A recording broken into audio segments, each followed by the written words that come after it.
My boyfriend's longtime friend passed away and he promised to look after the friend's wife. It soon became clear that I wasn't part of their friendship. As he started prioritizing her, buying her flowers and publicly calling her special, I became upset and asked her to stop reaching out to him for every little thing. Liam and I were the couple everyone admired. We'd been a pair for 5 years, shared a lovely city townhouse, and had a daily flow that seemed solid. We knew what the other was thinking. We kept a shared calendar marked with our date nights. We were putting money aside for a summer wedding. I trusted him completely and I thought he felt the same. Our friends were a close group, mostly centered around Liam's college best friend, Mark, and his wife, Elena. Mark was wonderful, loud, fun, the center of attention. Elena was more reserved, a little delicate, the type who always seemed to need an extra layer or someone's arm. I got along with her fine, though we weren't super close. We were friends as a foursome. We went on double dates, to the cinema, and spent holiday weekends together at a lake house. 3 years back, everything changed. Mark was told he had a fast-moving pancreatic cancer. He was gone in under 4 months. It was harsh and sudden. Liam was shattered. He was at the hospital daily, holding Mark's hand, watching his brother-like friend disappear. I was there too, bringing meals, waiting in lounges, holding Elena when she wept. I did all the things a good partner should. The night Mark passed, Liam came home looking empty. He sat on our bed, tears falling, and told me about their last talk. He made me swear, Liam said, voice breaking. He made me promise I'd care for Elena. He said she couldn't manage alone. He told me watch over her for me. Of course, I said, soothing him. We will. We'll both be there for her. Liam looked at me, his eyes distant. I promised him. I gave him my word. Back then, I thought it was a kind, honorable thing to say. I assumed caring for her meant calling sometimes, having her over so she wasn't by herself, maybe helping with paperwork. I didn't know that caring for Elena would slowly mean taking my place. For the first year, I was fully supportive. Grief is a heavy weight, and Elena was sinking. We had her over for meals several times a week. Liam went to mow her lawn on Saturdays because Mark always did. I helped her go through Mark's things. It was draining, but it felt right. But after the first year passed, I thought things would change. I thought Elena might start to become more independent. Instead, she clung tighter and Liam allowed it. It began with little things. We'd be watching a film on a Friday and his phone would go off. It was Elena. There was a strange sound in her roof. Liam would stop the movie, take his keys and go. He wouldn't return for hours. It was just an animal, he'd say when he got back near midnight, but she was frightened, so I stayed until she fell asleep on the sofa. I tried to be patient.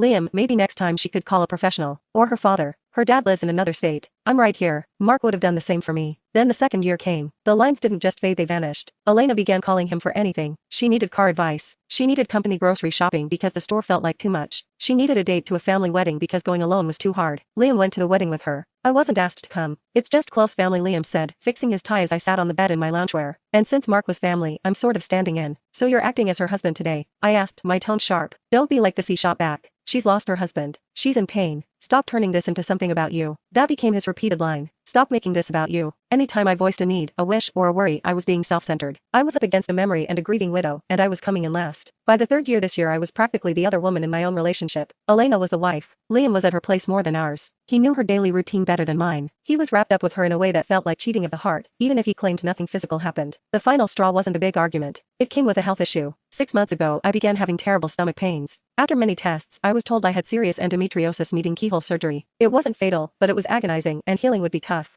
I needed support. I booked the surgery for a Thursday. I took time off work. I asked Liam well ahead to take the day off, drive me, wait, and bring me home. Absolutely, he said. I'll be there the whole time. The morning of the surgery, I was a bundle of nerves. I hadn't eaten. I was in pain. And I was scared of going under. Liam was driving us to the hospital. We were 5 minutes away when his phone rang. The special ringtone. Elena. My heart sank. Liam, don't answer. We're about to arrive. It could be urgent, he said, and put it on speaker. Liam. Elena's voice filled the car. She was crying hard. I can't find Mark's gold watch. I've looked everywhere. I'm freaking out. I feel like I'm losing him again. I can't breathe. Elena, breathe slowly, Liam said, his voice instantly soft and protected, a tone he never used with me anymore. It's probably in the nightstand. It's not. I checked. Please, you have to come help me. I'm having a panic attack. I'm on the floor. Liam glanced at me. I stared back, eyes wide. Liam, my surgery is in an hour, I said. Drop me off. Turn off your phone and come inside. She's having a panic attack, Sarah, he whispered. Then to the phone, Elena, I'm coming. I sat frozen. What? He stopped at the hospital entrance. Look, you just check in and get ready. That takes a couple of hours. I'll run to Elena's, find the watch, calm her down, and be back before you even go into surgery. I promise. If you leave now, I said, my voice trembling, don't come back. He sighed, annoyed. You're overreacting. She needs me right now. You have doctors and nurses. She has nobody. He unlocked the doors. Go check in. I'll be back. I stepped out of the car. I watched him drive off. He didn't come back. I had the surgery alone. When I woke up afterward, groggy and sore, the nurse asked if anyone was waiting. I had to call my sister, who lived almost an hour away, to come get me. Liam finally appeared at our home at 8 p.m. I was on the couch, barely able to move without a shooting pain in my stomach. I'm so sorry, he said, hurrying in with a bunch of lilies. It took ages to find the watch. It was behind the dresser, and then she was a total wreck. I couldn't leave her. I made her tea and got her settled. He held out the flowers. Take those away from me, I whispered. Sarah, come on. I'm here now. How are you feeling? I feel like I don't have a boyfriend, I said. He put the flowers down. I knew you'd be upset. But you have to see, today is the anniversary of when Mark proposed to her. She was falling apart. And I was being operated on, I said. But you're okay. The doctor said it went fine. Elena, she's breakable. I didn't fight. I had no strength left. I just shut my eyes and understood, in this life, I was the backup. She was the main concern. A week later, while I was still healing and mostly stuck at home, I was on Facebook. I saw a post from Liam. It was a photo of Elena, smiling with a glass of wine at our favorite restaurant. The caption said, "To the toughest person I know, you've walked through fire and still smile. Proud to be your support. Mark would be so proud. You're one of a kind, Elena. Always remember that." He'd taken her to our spot on a night he told me he was working late. And then, the real blow, a comment from a friend. "So sweet of you to get her those beautiful roses, Liam." She showed me. He'd bought her roses. Pricey, romantic roses. He'd brought me convenience store lilies after leaving me at the hospital. That's when the sadness turned to fury. I picked up my phone and called Elena. She answered quickly. "Hey Sarah, how's the tummy thing?" "It was major surgery, Elena." "Okay. Well, hope you feel better. Liam said you were in a mood about it." "Elena, I need to ask you something," I said, keeping my voice calm. "You need to stop calling Liam for every single thing. Get a handyman, call your relatives, find a support group. But stop using my boyfriend as your stand-in husband. He missed my surgery because you misplaced a watch. It's been 3 years. It's not right, and it's breaking us apart." Silence. Then a cold, sharp laugh. "Wow, you're really jealous of a widow? That's low, Sarah." Liam promised Mark. "You don't break a promise to someone who's gone. Maybe if you were more understanding, he wouldn't prefer spending time with me. Stay away from him." Or what, she challenged. "He picks me, Sarah. Every time. You're just the person he sleeps with." She hung up. 10 minutes later, Liam burst into the room, angry. "Did you call Elena and yell at her?" he shouted. "I didn't yell. I asked her to respect our relationship. She's crying." She called me sobbing. "She said you told her she's a load to carry and that she should move on from Mark already." "How could you be so mean?" "That's not what I said." "I don't believe you," he yelled. "You've always been jealous of her. She's fragile, Sarah. She matters to me. If you can't accept that, maybe we're done." He took a bag and started packing. "I'm staying at her place tonight. She shouldn't be alone after what you did." He left again. This time, I didn't cry. I got up, took medicine for the pain, and went to his home office. Liam was relaxed about his devices. He thought I trusted him totally, so his passwords were unchanged. His iPad was on the desk, linked to his phone. I opened it. I wanted to see the messages. I wanted to know if they were physically involved. If they were, leaving would be simpler. I found the text chain with Elena. It was constant. Good mornings, good nights, heart emojis. It was clearly an emotional affair. But then I saw something else. A notification from a bank app one didn't know. I tapped it. It was a shared account, not with me. With Elena. I scrolled through the history. Mortgage $2,400. Makeup store $400. Concert tickets $600. Cash taken out $1,000. Liam was paying her mortgage. He was financing her life. He told me money was tight lately and that we had to delay our wedding fund, but he was sending thousands to her. But that wasn't the worst part. The worst part was a text Elena had sent to a number saved as Chad on her own phone. It had synced to Liam's cloud because he'd once logged into her account to fix her phone and never turned off the backup. I opened the messages between Elena and Chad. "Elena, he's coming over tonight." The girlfriend finally blew up. "I think he's going to end it with her." Chad, "Good. Does that mean we get the rest of the savings?" Elena, "Patience, babe. He feels so guilty about Mark. He'll sign over the car soon. Just lay low a little longer. I have him totally fooled. He thinks I'm this poor, helpless widow. It's honestly sad." Chad, "Just make sure he pays for the Cabo trip before you cut him loose." Elena, "Don't worry. I'll cry about needing a healing vacation and he'll book it. Love you." I stared at the screen. My hand shook, but now it was from pure clarity. Elena wasn't grieving. She wasn't helpless. She had a boyfriend named Chad. She'd been tricking Liam for years, taking his money while making fun of him behind his back. She was using Mark's death like a blank check. I took pictures of everything, the bank transfers, the texts with Chad, the messages where she mocked Liam. I sent them to my own phone. Then I cleared the iPad so he wouldn't know I'd seen them. I didn't leave. I waited. The next day, Liam returned for more clothes. He looked righteous and mad. "I hope you're pleased," he said. "Elena is destroyed." "Actually," I said, standing in the kitchen with coffee, "I've been thinking. I was wrong." He looked surprised. "Yeah, you were. I shouldn't have lost my temper. And to make it up, I want to do something nice. I want to have a dinner. For Mark's memory. It's been 3 years. We should honor his life. Invite Elena. Invite our friends. Invite his parents." Liam seemed doubtful, but his pride took over. He wanted to believe he'd won. "That would be really kind, Sarah. It would mean a lot to her." "Great," I said. "Let's do it Saturday." Saturday night, our home was full. Mark's parents were there, looking serious. Our mutual friends were there. Liam was there, hovering near Elena, fetching her drinks, touching her shoulder. Elena was playing her role perfectly, wearing black, dabbing dry eyes with a tissue, seeming fragile. "Thanks everyone for coming," Liam said, tapping his glass. "Sarah and I have had some rough patches, but she arranged this to honor my best friend and the woman he loved." He looked at me, expecting me to say a few words. "I did," I said, stepping forward. I connected my laptop to the big living room TV. I wanted to show some memories, but while I was putting it together, I found some things I think Mark would want everyone to see. Elena smiled, expecting photos of her and Mark. I pressed play. The first image wasn't Mark. It was the screenshot of the texts between Elena and Chad. "He thinks I'm this helpless widow. It's pathetic, honestly." The room went completely silent. Elena froze. Her face lost all color. "What is this?" Liam asked, squinting at the screen. Then came the next image, the bank transfers showing Liam paying her mortgage, followed by the text to Chad, "Just make sure he pays for the Cabo trip before you dump him." Mark's mother gasped. "Elena, who is Chad?" Elena stood up, knocking over her chair. Turn it off, Sarah. It's fake. It's not fake, I said calmly. It's from your iCloud backup. You should really check your sync settings. I looked at Liam. He was reading the text again and again. His mouth hung open. He looked gutted. You called me pathetic, Liam whispered, staring at Elena. I paid your mortgage. I fixed your house. I left Sarah at the hospital for you. She faked those, Elena screamed, looking for a way out. And here I said, clicking to the final image is a photo from Chad's Instagram from 2 days ago. It was a picture of Elena and a muscular guy, Chad, kissing on a boat. The caption read, my sugar mama treating me right. Thanks for the new watch, babe. On Chad's wrist was a gold watch. Mark's gold watch. The one Liam had left me at the hospital to go find. The one she'd said she lost in a panic. She hadn't lost it. She'd given it to her boyfriend. Mark's father stood up. He was a large man, trembling with anger. You gave my son's watch to your boyfriend. No. Elena sobbed. I was lonely. Liam, help me. She reached for Liam.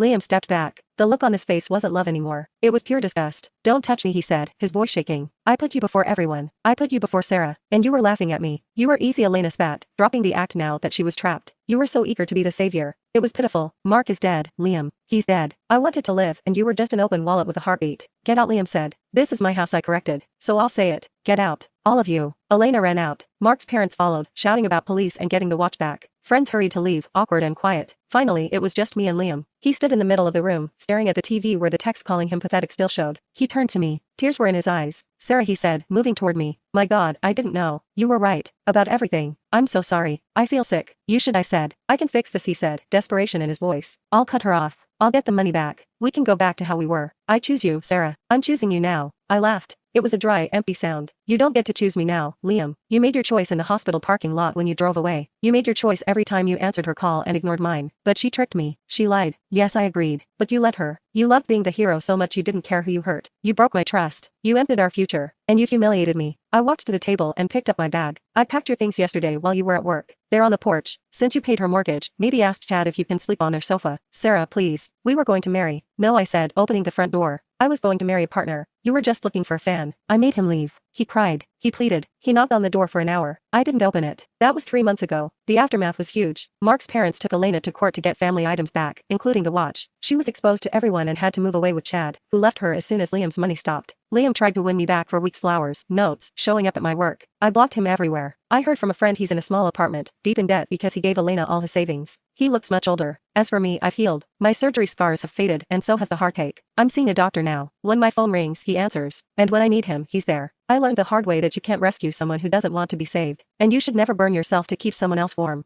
Liam burned his life down for a lie. I'm just glad I walked out before the whole house.